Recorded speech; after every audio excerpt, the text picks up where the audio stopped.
be a person who stutters and still reach your goals and still say what you want to say. There are speech techniques, but also many of those children, they look at me and they say like, well, I don't really mind. My friend don't mind. They understand me. So like, I don't. So it's often interesting to see it.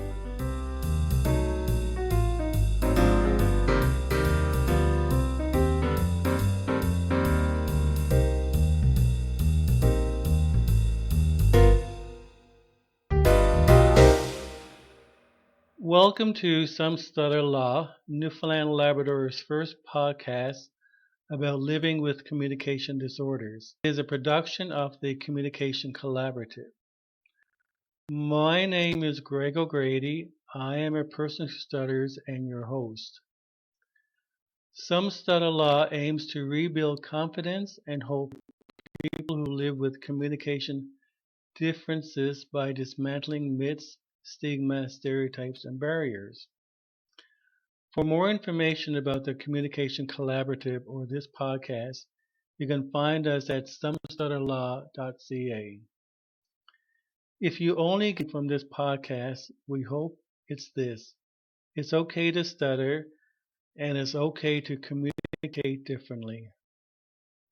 It's not how we communicate that's important, it's the message that's important. Today, Some Stutter Law welcomes Caroline Bredeson and Julius Rodrigue. Now, about Caroline and Julia, this is the introduction that Caroline sent me. I didn't do any editing whatsoever. I am a pretty girl who relocated east for university and then speech therapy training at McGill. Fun fact, our McGill class will have its 35-year, don't do the math, reunion this summer in Prince Edward Island. I lived and worked as a speech-language pathologist in British Columbia, Ontario, and the US.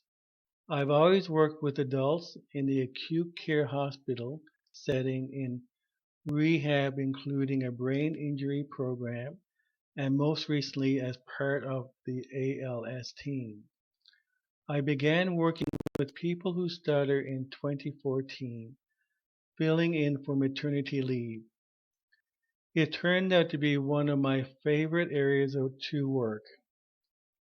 Addressing the under the water part of the stuttering iceberg is so important to helping people make lasting change. Given my own sad or bad experience, I am passionate about informing new speech-language pathologists about stuttering and cluttering so that they become empathetic, effective clinicians. I was able to teach the Fluency Disorders course in University of Ottawa for 3 years and loved supervising student clinicians in their fluency placements. With their help, I run intensive stuttering programs, group therapy, and a summer camp for kids. The students love attending the local support group, and the members love showing them what stuttering is all about. Now, about Julie. I'm 33 years old and graduated from the master's program of the speech-language pathology at Ottawa University last year. I was Caroline's student. I'm originally from Quebec City and spoke only French for the first 20 years of my life. I then moved to Ottawa, taught myself English through watching movies and subtitles. And now here I am. We're a decade later, and I practice in both languages, and then some. I've been interested in speech-language pathology since I was a little girl after having consulted one for a list, and I've been intent on dedicating my career to fluency disorders since I discovered I had one, cluttering myself at age 25. Every man in my dad's side of the family and me somehow clutters, but none of us knew until I took the Introduction to Speech-Language Pathology course during my undergrad at Carleton University. I also have an acquired disability. I contracted an unknown virus at age 27 that gave me hearing loss and chronic fatigue. It took me many years to recover, like it made me an ever better, an even better clinician. Through my acquired disability that I pioneered an adapted version of the speech language pathology master's degree at Ottawa University, which is now offered as a 3-year medically warranted accommodations. It used to be a 2-year only mandatory. I had the immense honor of taking up Caroline's mantle at the Interprofessional Clinic, where I run the Fluency Clinic. It has been going wonderfully so far. So welcome, Caroline and Julia. So thank you again for coming back and trying this interview again. Thank you for having us. Caroline, I have to thank you for a comment that you made when we initially made what I now consider a run some stutter law interview. For our listeners, this was the interview that unfortunately had a lot of technical issues. During the conversation, I mentioned that when I deliberately concentrate my speech targets, my stuttering is more controlled and manageable, and my speech is as well. However, you Caroline, mentioned that during the conversation, it was my choice to use my targets. I appreciated that comment. I needed to hear this. Your comment has been resonating with me since the time of our initial interview, and I thank you so much for that comment. You never know what triggers you as well. Although I agree with you, it is my choice to use my targets. However, emotionally, I find it challenging giving one's life experiences. Now, to give you a lens for this comment, I'll share my personal experiences for the last 5.5 years. Just briefly, retirement is not for the faint of heart. I feel that retirement is not for the faint of heart. It can be an emotional roller coaster ride. I retired in 2017 from a job that I enjoyed. Like any job, there were politics and other issues associated. Now I look back over the last 5 years that I realize now in many ways that one of the reasons why I guess that I have not been concentrating on my speech targets is that I realize now that in many ways since retirement I've been going through a grieving process because once someone retires, once someone retires and you leave a job that you like, it's a whole sense of it's a sense of loss, and then you're building a new sense of identity, which causes its own personal and emotional challenges. And moving back home, relocating to Mount Pearl, uh, setting up a home, stepping out of my comfort zone, I left a lot of my sense of identity and purpose behind. After a 35-year career, you get so comfortable, and also being a person who stutters that's work so hard to step up the career of professionalism, reaching that ladder of success.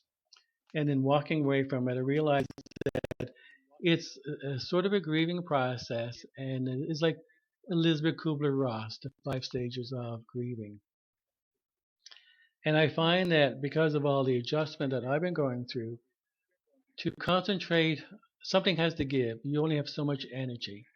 And so I feel that concentrating on my speech targets, and I hope I'm not rationalizing or excusing myself at this point, but focusing on targets, the amount of energy that it takes to practice your speech targets, and the energy it takes to even think about stuttering takes a lot of energy. But I feel that within the last, it's interesting because as I was saying, that comment resonated that it's my choice, and I think either subconsciously I decided to put my targets on the shelf until I work through all the other issues of readjustment. So, Mhm. uh, so what I've decided to do now, I realize now that the storm within me is now subsiding. Now it's time for Greg O'Grady to dust off his targets and get back on track. And so I find that so today now I'm going to be concentrating on my stretch syllable target. And for many of you that our listeners that do not know what stretch syllable targets is, this is a target that I learned at the Speech and Stuttering in Toronto, part of the Fluency Plus program. SS for short, the speech syllable target is the duration of each syllable, and each sound within the syllable is exaggerated well beyond normal limits. Its purpose is to increase awareness of the specific motor movements of speech and to provide a foundation of fluent speech, which can then be systematically shaped towards normal patterns. Do you both want to add anything to that definition? No? Okay. Um, no, yeah. I mean, it makes a lot of sense, right? To stretch it out, like you say, so that you have a better uh, sensory feedback on what you're doing, and then True. yeah, yeah, and then but it's a training thing, right? It's like so the 2 second thing, you're not gonna use that degree of stretch all the time, but yeah, it's a Hmm. useful, I would say, yeah, useful tool. Yeah. Hmm. For the Fluency Plus program, is the foundation. And it really works because the more that I deliberately concentrate on stuttering, they say that it's difficult to stutter when you're really stretching it out. Like, my name is Greg O'Grady. And, but to make a long story short, but I really thank you very much for that comment because it really resonated with me. And I think that, as I was saying, the storm within is really subsiding. Caroline, and Julie, like, have you experienced anything like people coming in to talk to you that I'm having trouble practicing my speech or really sort of concentrating on my speech because of the various issues in my life? Maybe a career change, maybe a marriage breakdown, health issues. How do you respond to somebody like that? Hmm. Well, some, so we're always juggling a number of balls, right? And so if it makes life easier to just put one of the balls beside you on the table and focus on what's kind of more important immediately, then that's probably the right thing to do. Like if you're trying, so the juggling too many balls, you're not going to be doing anything particularly well.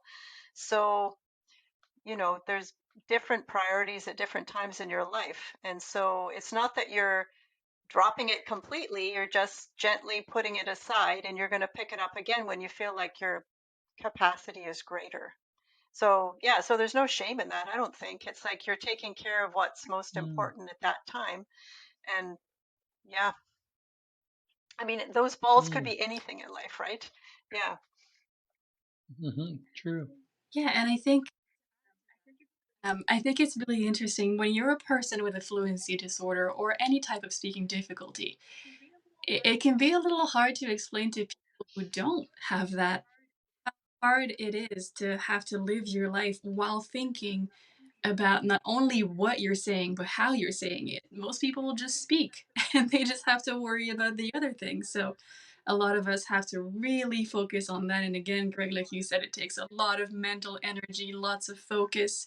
Um, and what I find really interesting as well is that when it comes to using speech skills, a lot of things can be true all at once. I can know that it's okay to stutter, know that it's okay to try my speech skills, may not work and all of this, feel differently in my whole body.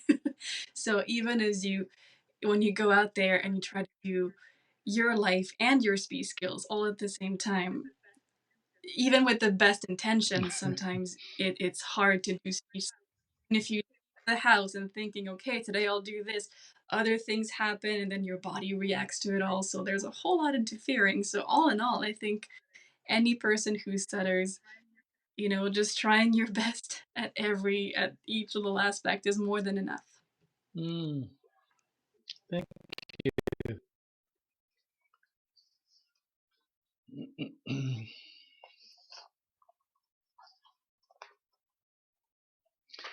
Now, getting back to your introduction, Caroline, you mentioned that you have been exposed to cognitive behavioral therapy and commitment therapy, no, acceptance and commitment therapy. For our listeners that who are not familiar with cognitive behavioral therapy, CBT, and acceptance therapy, would you both be able to just give a quick overview of what these therapies are and the benefits of the therapy? And my question also related is who is qualified to implement this therapy? Are SLPs, psychologists, or psychotherapists, or you know? So anyhow, do you want you just to respond to that? Sure. So I actually was prepared this time and I called up a definition of what is cognitive behavioral therapy. So it's a goal-oriented form of psychotherapy, and it helps people learn to identify, question, and change how their thoughts, attitudes, and belief relate to the emotional and behavioral reactions that cause them difficulty. So, in the case of stuttering, how does our beliefs about, you know, our abilities as a communicator, how does that influence, for better or worse, our emotions, which can have a direct effect on how easily we speak. Um, so, leaving that aside for the moment, and before we talk about acceptance and commitment therapy, your point about who is qualified to do this is a very valid point. And in the um, CASLPO, which is our College of Audiologists, Speech Language Pathologists of Ontario, they have practice guidelines for various different areas of speech therapy. And in the one on fluency disorders, they mention that yes, a speech pathologist is not a psychologist, but what we're doing in any kind of speech therapy is helping people navigate change. So either something that's happened to them, like a stroke, and they have to adapt, or something like stuttering, where they want to change how they're doing this being speaking. And so we're experts in communication. We may not be experts in psychotherapy, but we can certainly use some of the same kind of tools to help person make change in their communication, while recognizing that, you know what, some problems may be a little bit deeper seated, and we might be better referring that person to a clinical psychologist. Ideally, it would be great to have a psychologist on staff, at a stuttering treatment program. That may be the case in Toronto. I don't know. They've got a very robust, long-standing program there. So, yeah, that's so far. Julie, do you want to step in? No, I very much agree with everything you've said. And I've had this discussion this week and the week prior with some of my clients is that if it came to something regarding maybe generalized anxiety and just something that really feels like it's outside of my scope of practice, I would refer. And again, if I had one on my team, it would be a wonderful thing. But when it comes to anxiety or fears or anything there, as it relates to your speech, then absolutely, as you said, this is within our scope, and it's something that it's even the part that I might even venture to say that matters most. Almost, it's a huge part of what we do. We do a little bit of the speech skills and how to make sounds and so on, but the counseling part is a very real part of what we do, a very important one, and it's really important to touch on this. So we're always I don't know, but most people, but I'm always very happy to touch on that and spend entire sessions on just this is what I'm feeling and here's what I'm thinking about it and what can I do to change my outlook Hmm. on things. Yeah, and I would say too, it's not every psychologist. It's not every Hmm. psychologist that Hmm. knows about stuttering, right? So again, probably combination of both would be ideal. Um, And it's for all ages as well. Hmm. I just took a Do seminar on CBT for aged children. So how do you guide a young child of maybe age 8, 9, 10? How do you guide them through all these feelings? And for them, it has to take a little bit of a different approach, and that's all very fascinating. mm, you know, Caroline, you made an interesting comment about sometimes, and you as well, Julie, that sometimes as speech language pathologists, you have to recognize when you're out of your scope when it comes to counseling, mhm, focusing on people who stutter. And for example, that some people who stutter, and myself included, that there's a diagnosis called social anxiety disorder, and this is a debilitating disorder. It's interesting with my only in the autumn days of my life at the moment. I like the yeah, word don't go autumn. to winter. Days of my life that I no, don't go to winter yet. I agree. I like that. I find that I've always suffered from anxiety. It varies from chronic to mild or just generalized anxiety. But I was never diagnosed with SAD, social anxiety disorder, until I did more investigation over the last few years. And I'm wondering now, this is a dollar question, and I'm wondering now, like, and this is a conversation I feel that it needs to continue. That our speech, I realize that the SLPs, there is a counseling included in your curriculum, but when do uh, when you're asked, are you qualified to, let's say, deal with people who stutter that have more severe anxiety or more severe mental health issues? Like, if you had someone coming to you saying with suicidal ideation, severe depression, low self-esteem, and sad, you know. Well, first of all, when you're asked that question, all SLPs, are you qualified to do the more intense counseling?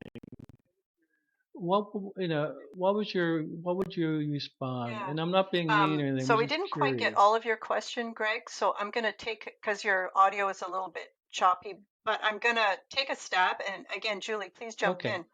Yeah, sort of, yeah, a little bit Oh, fading is in it? and out. So I'll just give you an example. So was running a intensive program, and one of the young fellows I had seen, I think he was actually still high school age. I had seen him for one-on-one therapy a little bit during the school year, and then he decided to join the group program, which I thought was great because there's such benefit from meeting other people who stutter, in terms of just support and helping you realize you're not unique, like in a bad way.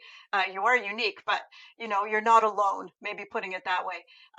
And one of the activities that we did was this thing I call speed dating, even though it's not really about dating, but it's where you introduce yourself, and make small talk for about 5 minutes with a volunteer, and then you do a little debrief with your speech therapist, and then you go back and you do it again, and you do a little debrief and you do it again.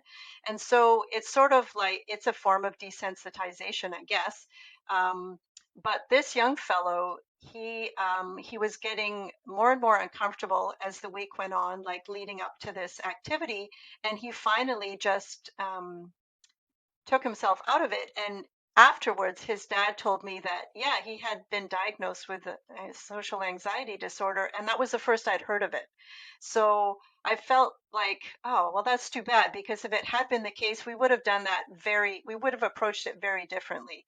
Um, so so I think it's really useful to know, that about a client that you're working with, so that, yeah, you can either adapt your approach, or if you feel that you don't know enough about it, you can certainly, either seek out support from somebody that does, or perhaps suggest that there be some co-treatment going on.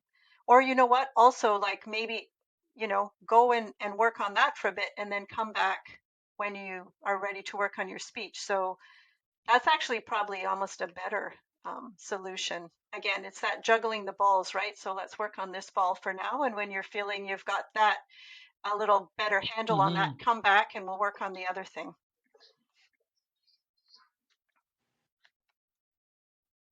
Mm-hmm. And you see, that sounds like a skilled speech language pathologist to know when it's time to seek other external support to work with the person who stutters. Like for me, for example, I've never been diagnosed, and this is Mm, my self-diagnosis here, and it makes more sense to me. And I remember you laugh at this, Caroline and Julie. When I first started my speech therapy at the Royal Ottawa Hospital, and Anne, my first speech pathologist, I was about 21 then, and I had just moved from Newfoundland.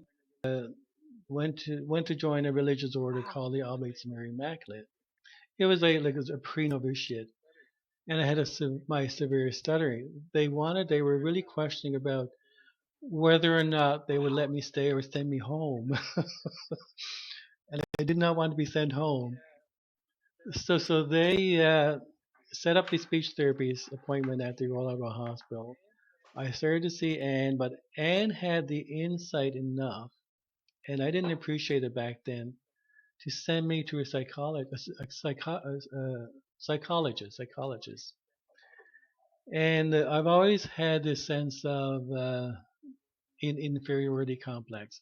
I wasn't as smart. I was not as bright. I wasn't the brightest person on the block. So when I went and saw this psychologist, I explained to her that I don't feel I'm smart, I'm intelligent, blah, blah, blah. Well, her response to me, and it's laughable back then, she said that, when I feel inadequate or when I don't know what's going on within the world, I buy myself a few magazines and read up on Huh. everything, and then I feel better. That didn't last too long until I knew then that something Wow. wasn't right here.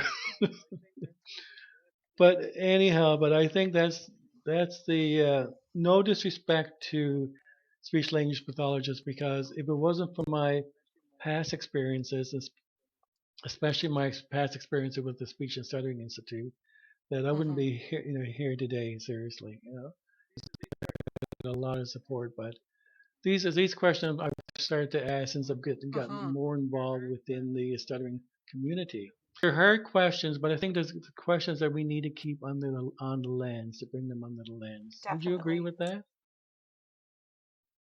Absolutely. I think Mm. there's been Mm. a focus on mental And health in the past, maybe decade, and that's a blessing overall.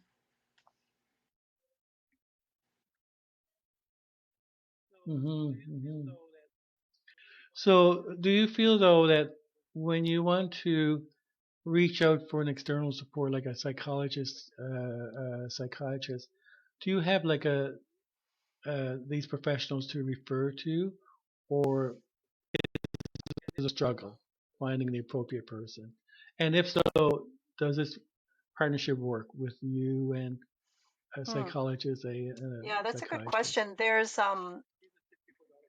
Yeah, yeah, exactly. These are So $64 again, when questions. I know that when the stuttering treatment program was based at the rehab center at the Ottawa Hospital, there is psychology department, and a lot of the psychologists there do what's called health psychology.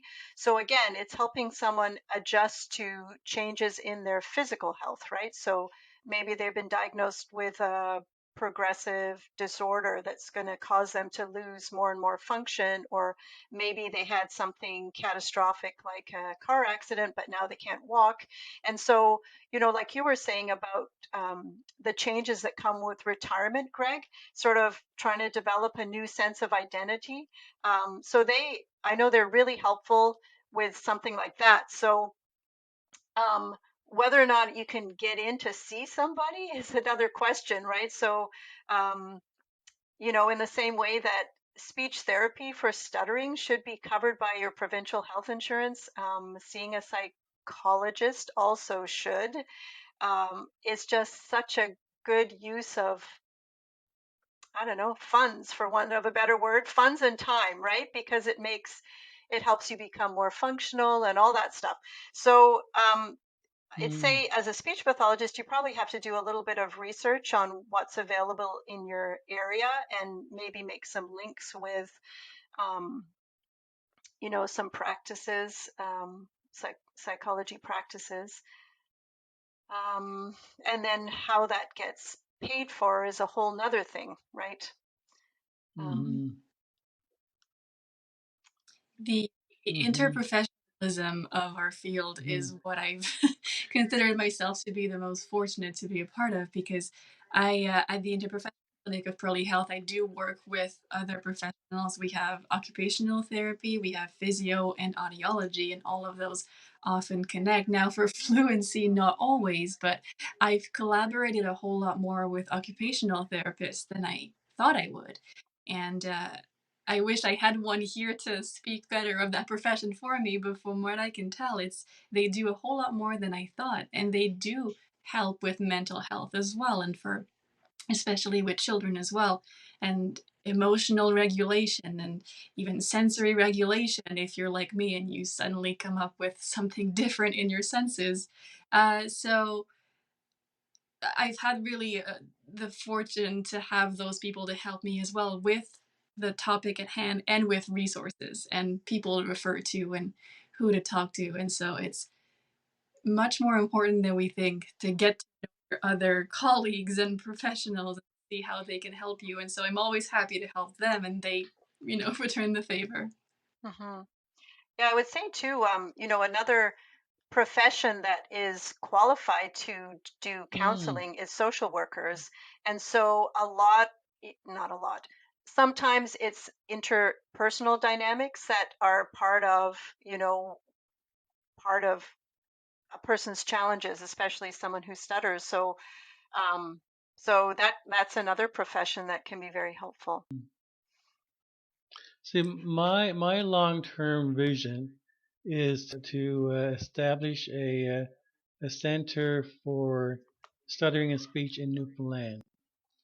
And I've started to do some groundwork, and it's I would like to you see this is what's lacking in our province. We have about 150 odd speech language pathologists in Newfoundland Labrador, which is not that many. And the speech language pathologists I've met on the board, they're really good people. But I think what we need is a center similar to the Speech and Stuttering Institute in Toronto. And hmm so I've sort of started to do some groundwork, some feelers. I'd like to have it established here in Mount Pearl where I live. It's closer to me. But don't worry, I'm not looking for a job or anything like that. But I think that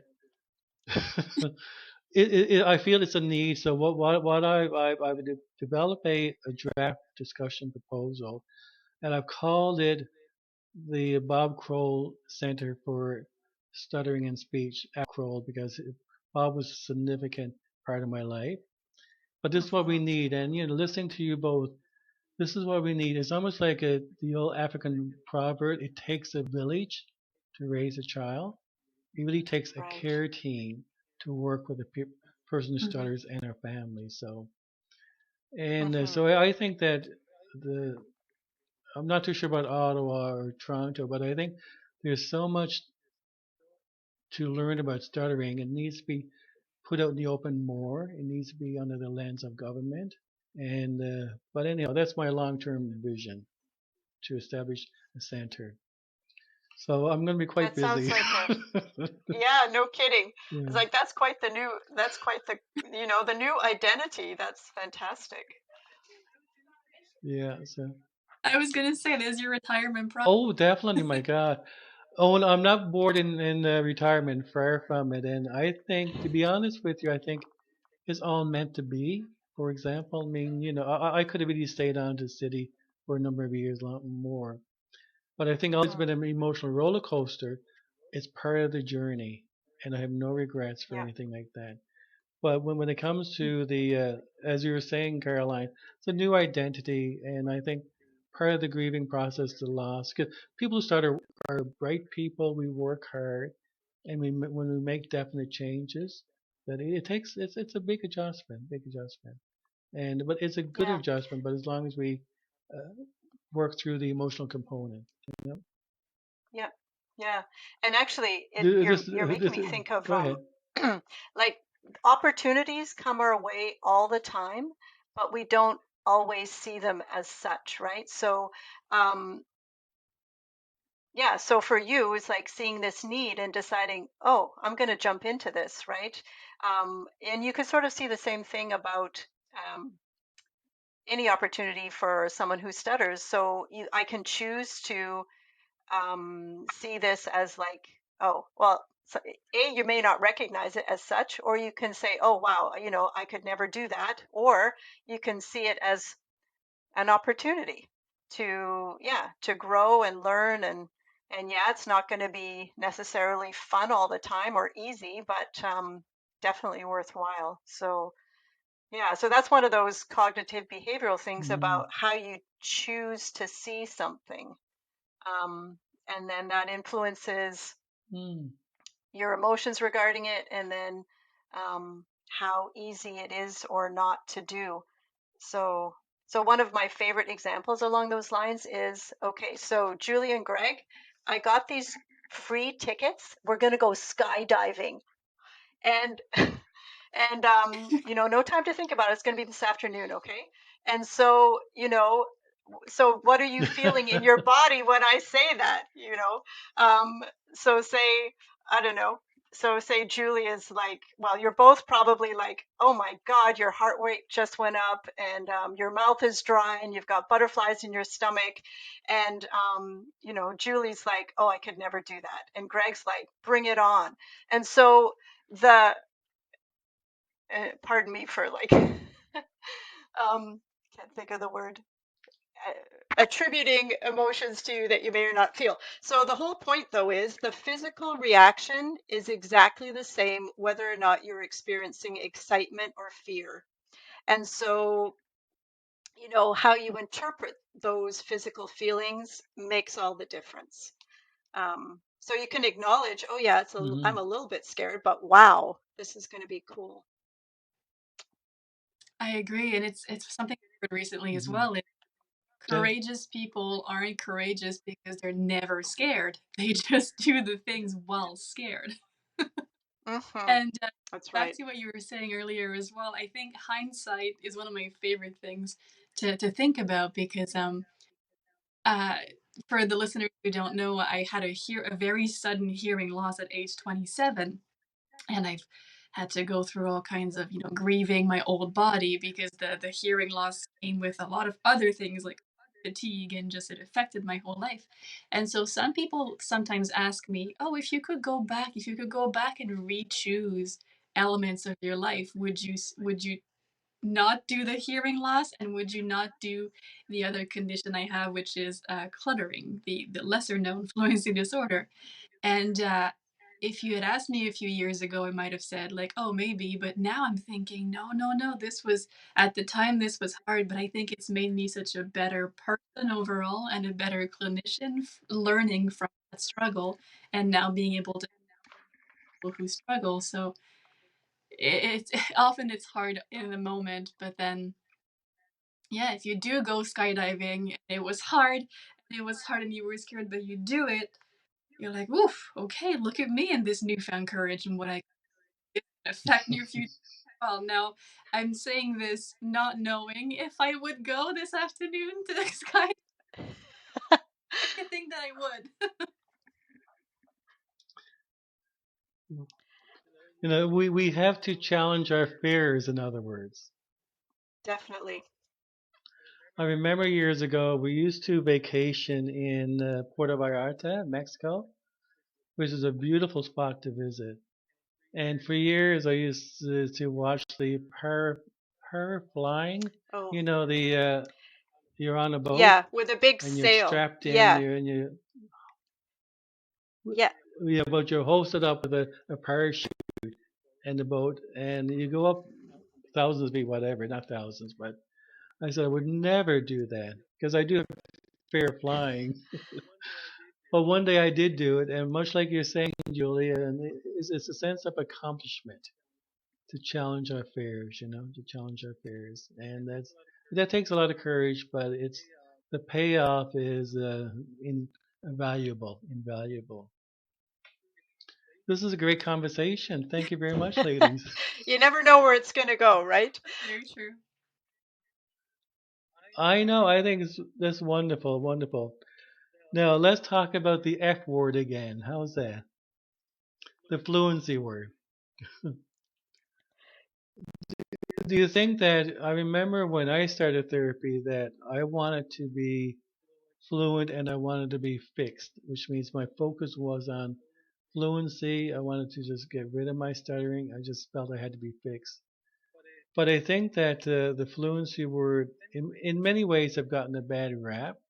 And instead of the fluency, I think for me as a person who stutters, I feel that the emphasis is really on um, control and management of stuttering. And if fluency is an offset, so be it. So, in your experience, when people started come to you wanting to say, "I want to be fluent and I just want to be fixed," have you experienced that? And what are your thoughts? Mm. Yes. Yes. Me, so far, interestingly, I've had more parents tell me about their child. Can you please help me? Can you please fix this?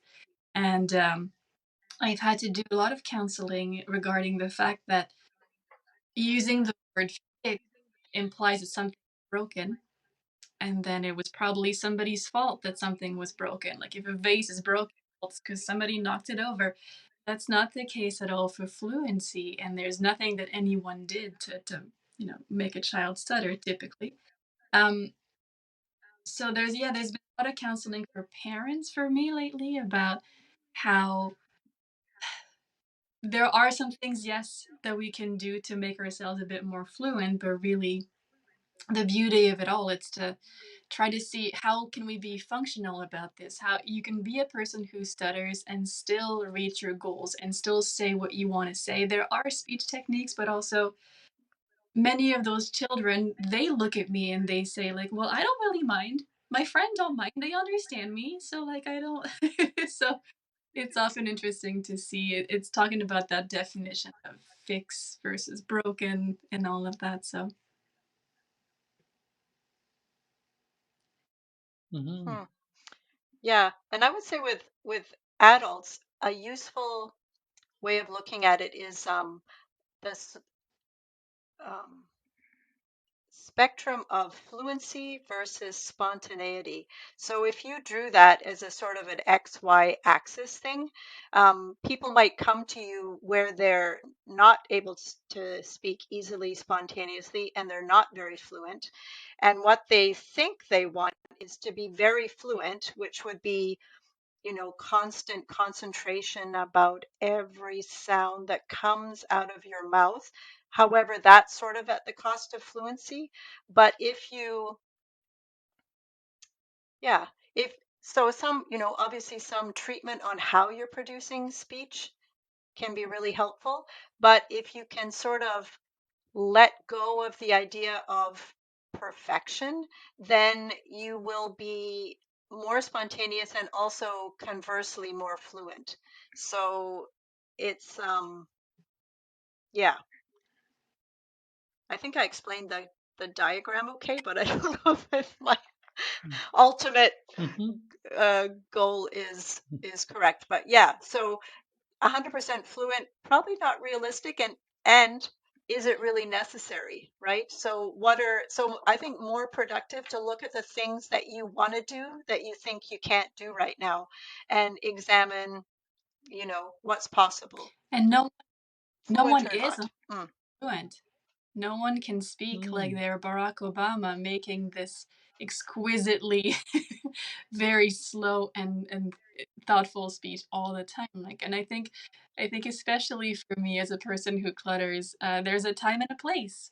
Like right now, I know I'm being listened to, and as a clutterer, it's easier for me to control that a little bit. But I know that right now it's important that I slow down my speech and think of what I'm saying. But if I then go and relax with family and friends, I mean, who cares what's interesting about me? And there's much more interesting about me than the way I speak, but what I have to say is more important than how. And so then it's okay if my speech is not super clear. So for me, it's a game of finding that balance as well. excellent answer. Julia, would you explain what cluttering is for our listeners? Oh, yes. Cluttering is the other fluid disorder, which typically is less known, but it's much more present than we think and very underdiagnosed. So, a person who clutters typically will speak very fast, especially in contexts where, like I said earlier, it's a casual context. You know it's not a super important event, and so you just speak very, very fast. It's fast bursts of speech, and typically your intelligibility is then reduced. For me, if I speak at my normal, pace and such, sounds disappear, syllables disappear, and then my speech is very mumbled, and that can really affect as well language organization that can happen at that level as well. So you're going so fast that you don't it's hard for you to organize your thoughts, and you kind of go on tangents and then you come back, but then and it's overall very, very hard for people to follow you. And typically people who clutter aren't super aware of it, so they'll be told all the time like, oh gosh, you speak fast. It's hard to understand, and you're thinking, no, it's you're not listening hard enough is all. So that would be cluttering. Mm. I'm aware that right now I don't sound like a person who clutters. For me, it Mm. happens a whole lot more in my native language of French. I think learning English made me slow down, so we typically can have a bit of a better control on our speech. But oh yeah, no, I swear there. Like, all of my family. So if Mm. you have the joy to sit at a family dinner at the Rodrigue household, it's hysterical because all the men just clutter on top of each other. And for me, ever since finding out about what that was, which wasn't until I was 25 or so, uh, I find it super fascinating to to listen to my own family talk. Mm. So, Julie, what would be some of the treatment strategies for cluttering? Ooh, the very first is awareness, just making that person aware. Uh, of what cluttering is. And then it depends on the person, but typically the route that I go is awareness and then trying to reduce that rate. But you can't just tell someone to slow down, it's a little too vague. So, how do we go about reducing our rate? It can be something like making sure to pause when normally in writing there would be a comma or a period. Um, Making sure that you know ahead of time where you're going, your thought, instead of just speeding towards it vaguely. um, Trying to make sure that like even making those syllables longer. There's a bit of similarity there with stuttering. So yeah, increasing awareness, reducing rate, making sure that all the sounds are there and clear, and then a whole lot of it has to do with learning how to organize your thoughts as well. Mm. Excellent. I'm looking at a diagram here. It's one of the SLPs that's working with me on the various projects. There's this person gave me a diagram of communication disorders, and it says speech disorders fall under the umbrella of communication disorders. This umbrella plus breathing and swallowing is the entire field of speech language pathology. So, as you both know, it's SLPs, communication disorders, motor speech, there's fluency disorders. And I'm thinking that for the curriculum, and I applaud this SLP students going into speech pathology, that this is a lot of information to learn about communication disorders. And the little that I know about it, it's overwhelming. So like SLP's training curriculum is so crowded that with most programs, it's hard to introduce sufficient training on the emotional area of stuttering. So, as experienced SLPs, is anybody advocating for counseling to be, to be incorporated into the curriculum? That's a good question. I'm not closely involved with the University of Ottawa program anymore. I know that I have some colleagues in the States, and they have, multiple semesters worth of counseling courses. Even a one semester course I think would be really, really useful.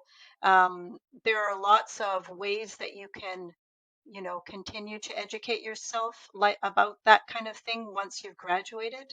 Um, but yeah, I'm not sure if it's getting a lot of focus right now. And it definitely is applicable to all kinds of communication disorders, even, swallowing disorders, which um, that's maybe where it's been recommended that they not eat normal food anymore, but they only eat really mushy food because it's much safer. They're not going to choke, they're not going to develop pneumonia or something. But when you get together for a family dinner, you know, you don't want people watching you eat mush. Um, and so, yeah, so adjusting to a change like that would be another instance where counseling and some troubleshooting and things like that would be really useful. But yeah, I don't know. Julie, you're, more recently graduated than me. um, do you feel there was much in your program, and maybe not a course per se, but some emphasis in I was different laughing courses? earlier because again, all of this is a little fresh for me. Greg, what you said about it all being very overwhelming because all of us typically we have 2 years to learn all of it, not just fluency in communication, but then again like aphasia and swallowing, and then for me it was 3 years, but still that's such a short time. Um, what I can say overall is that even if there is no one course where you sit and you learn about all the counseling aspects, you, Caroline, taught us about a whole lot of them available out there. And what each program is catered to do is we can't learn it all in 2 years and then be fantastic at it in 2 years. But what SLP school tends to do is it gives you the skills you need to then know how to go get that training subsequently. So the best example is again CBT. We talked about it, and I had a client who said, like, listen, I'm really appreciating all the speech skills and then the general counseling, but I'm having such an issue with my thoughts that come in my head and I don't know what to do with them. And then this pit in my stomach that interferes. And I thought, okay, you know what? Let me get back to you next week. And so I knew that CBT existed, went out, found that training, got it, and then I was able to implement it, and it's been going fantastically. So I think a lot of SLPs, experienced SLPs, will tell you as a new SLP, just don't expect to know it all already. You will develop the skills Mm, and get the further training. So even if it was just all throughout my courses, counseling techniques were mentioned, and then I thought, okay, let me make a good note of this, and then go on and get that training. So overall, it's a yes, and it's a yes, but it happened after graduating, so it's a mix of it all. And overall, I think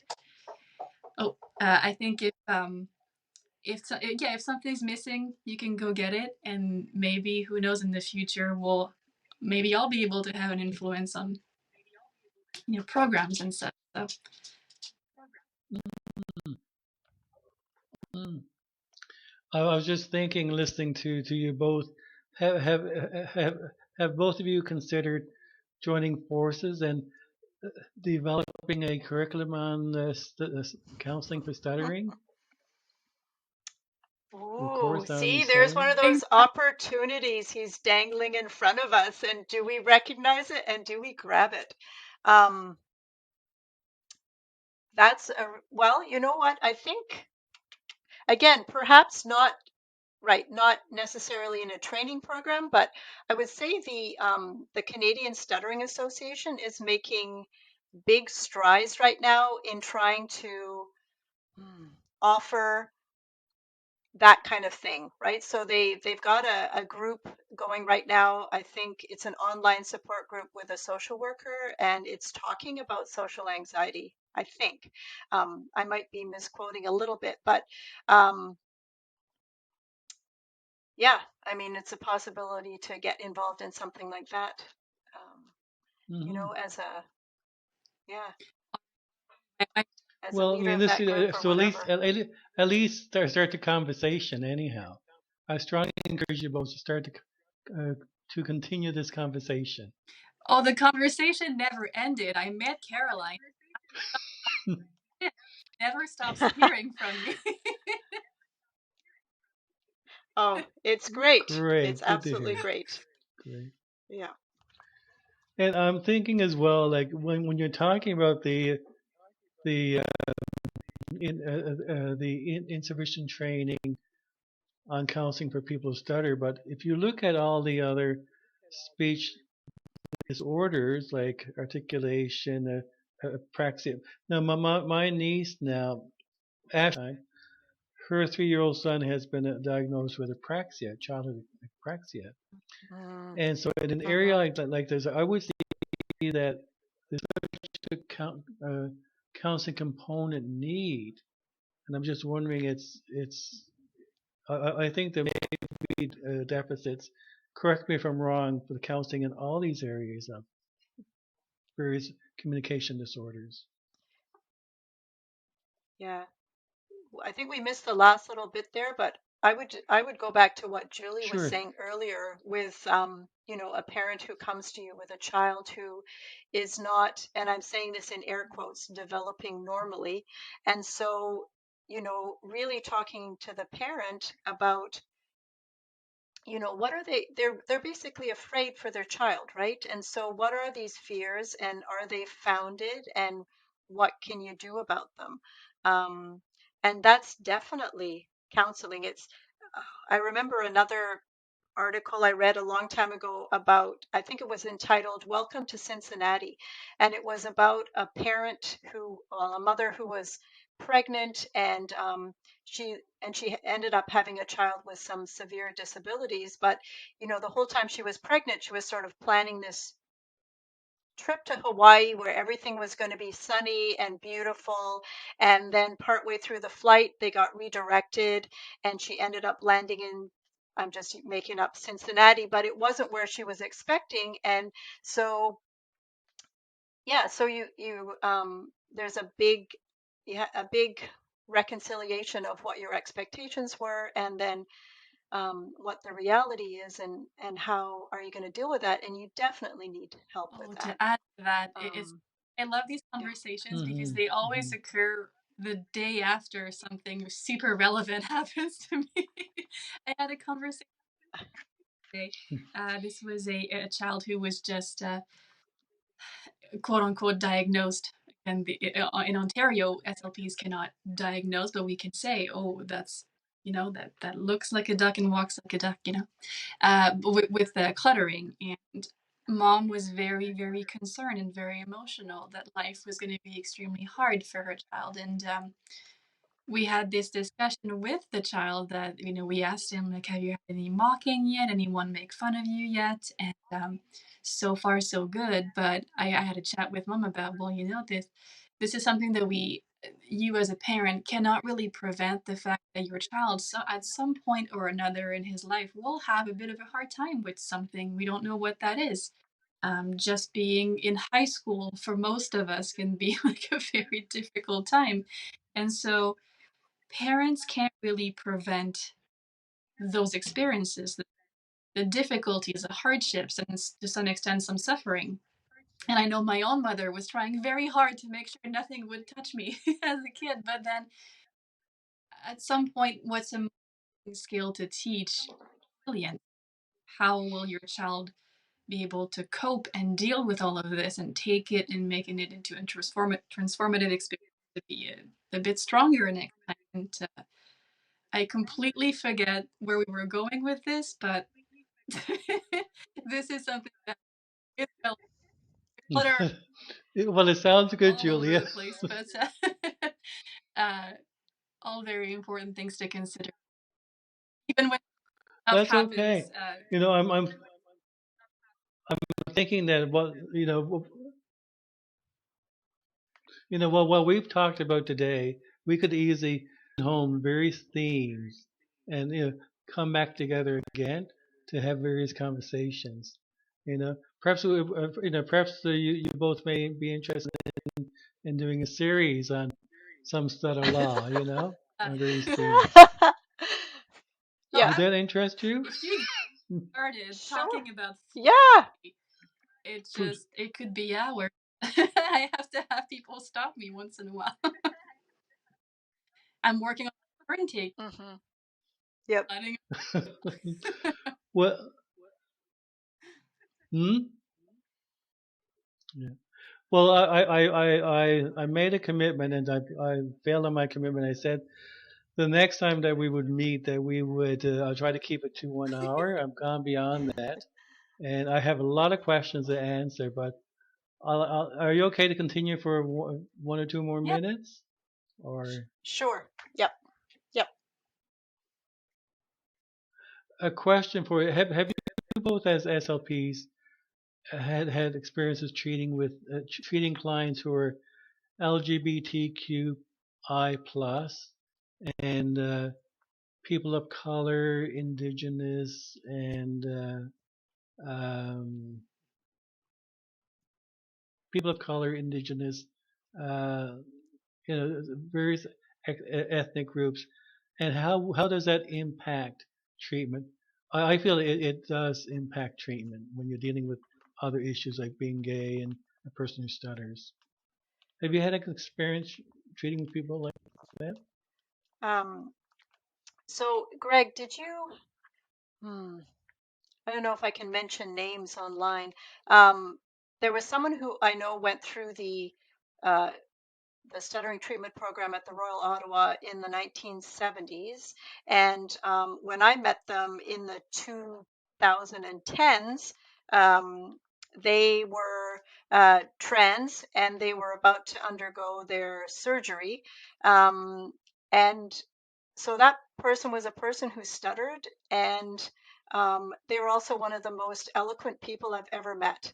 Um, I think they were a professional writer, but their spoken language was just beautiful to listen to.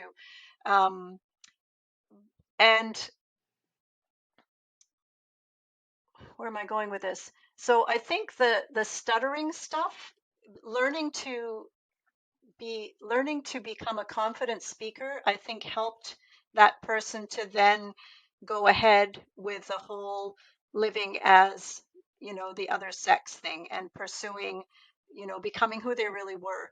Um, so so that's one example. I also have worked with some adults who were from a different culture than your standard kind of North American Caucasian, and impact there was, I think, parental expectations growing up. So some people were just not talked to because the expectation was they weren't going to be able to say anything easily or meaningful.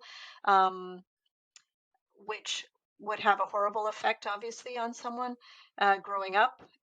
So, yeah, I think all of that goes to say we need to really listen very closely to understand where our clients are coming from and what their goals are. Um, and some of it might involve, getting back to the whole Mm. psychology thing, just going back and perhaps talking to their parents later on about this was my perception of something, and what was really going on there. Or again, that's getting a little bit more into family dynamics and counseling and that kind of thing, but probably Hmm. necessary to move on, right? Like, we don't want to keep reliving things, but if we don't examine them, we're bound to make the same mistakes again. So, um, yeah, that's my Yeah, I 2 cents agree. worth. And then just, I like what you said, Caroline, about learning how to find yourself and how important that is. And then there's so much more, like I said earlier, there's so much more to a person than the way they speak. And that may include being part of that community that we mentioned. As a member of it myself, I find it very important that we talk about these issues. And so far, the way that I've tried to incorporate, especially cultural differences in my practice, that I try to incorporate all the languages spoken. I don't need to speak a language to incorporate it in my treatment, because we can listen to a sound and was it fluent, was it not fluent? Then okay, let's work on how to attack it maybe more softly. So uh, currently, I'm working with clients who speak Punjabi, and there's also if I remember correctly, there's some Arabic, there's a few here and there, and so I asked the person who speaks it to help me out, and then we make little warm ups together. But that is very important to take into consideration and ask about all of these, and usually that's part of the assessment process. Is to ask all these questions as far as the person is comfortable answering, and then you incorporate that into your practice. All very important things. Hmm. Even how stuttering is perceived, Yeah. right, in different cultures. Yeah. Mm-hmm. Because if you're working on attitudes and feelings about it, It's true. yeah, you need to take that into consideration. Mm. There's an interesting article I came across when we were doing some research earlier last summer about different supports for people who stutter. We we came across an association called Passing Twice, and this is an association for uh, gay people, as gay people uh, come out come out of the closet twice as a Mm, person who stutters, and being gay or lesbian or LGBT plus. There's a great article by Roger Roll called "Passing mm, Twice," and I highly recommend that by Roger Roll. And the association is okay, called Passing Twice. It's a support for LGBT plus people who stutter coming out of the right. closet as both a person who stutters and a gay Yeah, LGBT plus. So yeah. yeah. So anyhow, well, thank you very much for your time today, and thank you for giving me this opportunity to practice my stretch syllable target. However, though, I need to stretch it a little slower, and but I actually feel better about it. Just Good. uh, so anyhow, so we some study law will invite you back again. I think what we'll do, we may sort of zero in on some Yeah, that's a great idea. themes. You know what I Yeah. mean?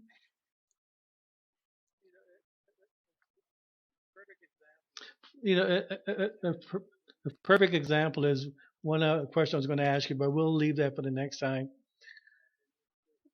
Spouses with one person who Mm, stutters, the husband spouse who stutters, mm, that doesn't understand stuttering, they don't even talk about stuttering. This is a whole gamut as well because it's impacts so much of person who stutters. If you can't talk to your spouses about stuttering, or it's a hidden. I actually did an interview with a guest okay. a few months ago, which will be airing in later Wow. this fall. He talked to his Yeah, wife about stuttering, so right. And it's then, a and whole if the new person, another area. Yeah. And also, ladies, and oh, sorry, I was going to say, and if the person does make some well, go ahead, changes, Caroline. how does that affect, the whole dynamic of their relationship, right? Like if the spouse was doing a lot of the talking, or negotiating the sale of their home Hmm. or I don't know what, and then the person who stutters, starts to take on some of that could have, oh, big implications for the relationship. So yeah, so bringing it out is one thing. Yeah, or It can certainly easily some lead to major a relationship changes, right? breakdown. Yeah, yeah, that's it. Bringing it out of the closet, Yeah. Interesting.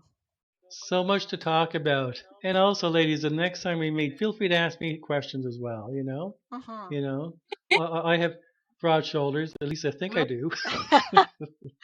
Yep. Oh, I'd love to. So, Greg, does some of the podcasts, I haven't looked at the whole long list, and you've got so many there now, but are some of them focused on this initiative you've got going in Newfoundland? The initiative. Oh yeah, it's raising.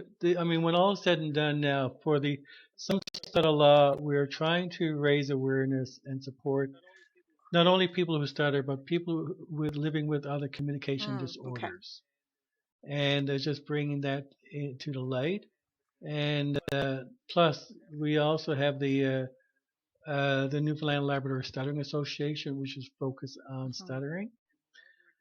And what we're doing with the Newfoundland Labrador Stuttering Association, we just got our very first grant, and so we have decided to work with the K to 12 school system here in Okay. Newfoundland to develop a course on stuttering.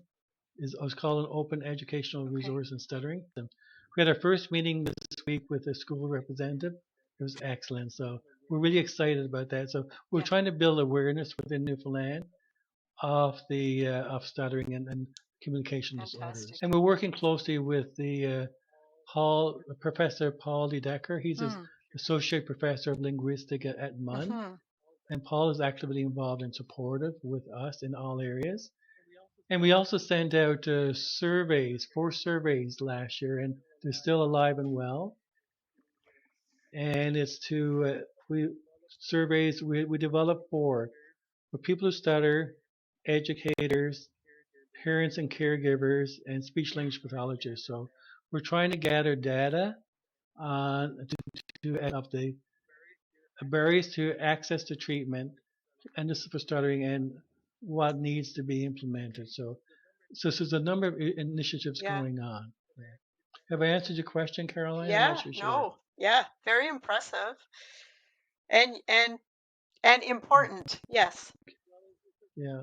Hmm. Well, it's a team. Takes a village. Yeah, that's right. It does, Julie. It takes a village. I'm telling you, one person doing it. So I've been very fortunate, as I was saying, that opportunities. I think what is meant to be is was meant to be. Okay, ladies. Well, thank you very much, and I look forward to our meeting next time. Our conversation the next time.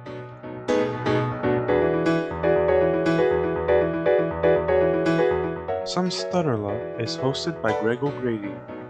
It is produced, recorded, and edited by Paul De Decker, as well as Luca Dinu, who, by the way, wrote this jazzy theme music. Leah Bugden and Alicia Megison command our pages on Instagram and TikTok. Editing assistance was provided by the Labrador Languages Preservation Laboratory, or Labradory, at the Memorial University of Newfoundland. You can listen to or subscribe to this podcast on Apple Podcasts, Google Podcasts, Anchor, and Spotify. Video versions of each episode are found on our YouTube page. Some Stutterla is a production of the Communication Collaborative. Thanks for listening.